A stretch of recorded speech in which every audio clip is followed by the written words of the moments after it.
আপনারা কি জানেন ভারতে সব থেকে বেশি মলম বিক্রয় হয় কোথায়? ভারতের সব থেকে মলম বিক্রয় হয় কোন নিউজ চ্যানেলে আপনারা কি জানেন? না তো। সব থেকে মলম বিক্রয় বেশি হয় রিপাবলিক বাংলায়। আর এইসব মলম বিক্রয় করে থাকেন ময়ূক রঞ্জন ঘোষ।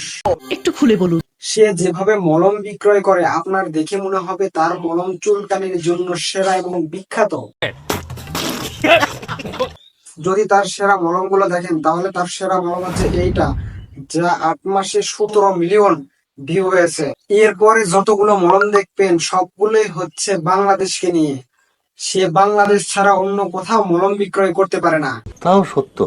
আবার তার এমন কিছু মলম আছে যা এইরকম। ট্রাম্প এবং নরেন্দ্র মোদীর যে বৈঠক, সেই বৈঠকের পরে ডোনাল্ড ট্রাম্প যখন বলেছিলেন যে প্রধানমন্ত্রী নরেন্দ্র মোদী বাংলাদেশকে সামলাবে, দাদা আপনার মলমে কাজ হয় না, তাই আপনার মলম আপনার